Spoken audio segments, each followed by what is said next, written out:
খুবই ভালো বন্ধু। ভালো বন্ধু, আচ্ছা। এখন যদি আমিও মারা যাই,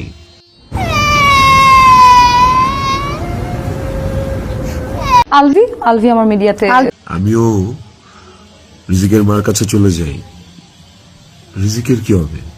পরকীয়ায় শেষ করে দিল গোটা সুন্দর একটি সাজানো সংসারকে। ইকরা বাঁচতে চেয়েছিল, তাকে নিয়ে সংসার করে সুখী থাকতে চেয়েছিল, কিন্তু তার স্বামী আলভি কিন্তু কিছুতেই তাকে আপন করতে পারেনি। একের পর এক পরকীয়া লিপ্ত হয়ে তারপরে তিনি বলেছিলেন, তোমার স্ত্রী আছে, তোমার সন্তান আছে, তুমি কেন পরকীয়া করো? তুমি আমাকে নিয়ে সুখী হও, তুমি আমাকে যেভাবে বলবে আমি তাই করব। সবকিছু বলার পরেও আসলে এই অমানুষটি কিন্তু তার মনকে বুঝতে পারেনি।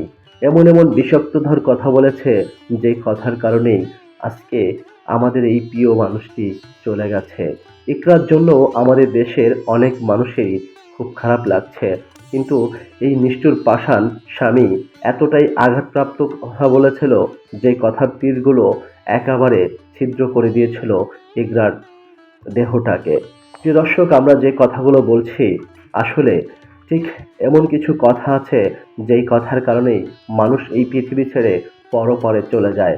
ঠিক তেমনি করেছেন, এই সাজানো সংসারটাকে নষ্ট করে দিয়েছেন একটি পরকীয়া নারীর কারণে। বিশেষ করুন, যে বোনটির কথা বলছি, তিনি ভালোবেসেছিলেন তার হাজব্যান্ডকে সবটুকু দিয়ে। তাকে চেয়েছিলেন সারা জীবনের জন্য বেঁচে থাকার, কারণ তাদের 16 বছরের সম্পর্কের ভালোবাসার সংসার ছিল।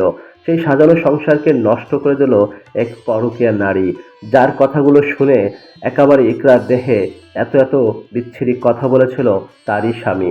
কিন্তু সেই কথাগুলো সহ্য করতে না পেরে তিনি তার সন্তানকে রেখে এই পৃথিবীর মায়া ত্যাগ করে চলে গেলেন। একবার চিন্তা করে দেখুন, সাজানো সংসারকে নষ্ট করে দিল পরকীয়া নারী। কত সুন্দর হাসি খুশি জীবনযাপন করছিল এই পরিবারটি, কিন্তু একেবারে ধূলিসাৎ করে দিল কিছু এসএমএস, কিছু কথা, যে কথাগুলো একেবারে তার হৃদয় ছিদ্র করে দিল। যার কারণে এই পৃথিবীর মায়া ত্যাগ করে ইকরা আমাদের সকলকে ছেড়ে না ফেরার দেশে পাড়ি জমিয়েছে। ইকরার স্বামীকে আমরা চাই সংসারকে ধসমস করে দেওয়া সেই পরকীয়া নারী এবং ইকরার স্বামীর জানি কঠিন শাস্তি হয়।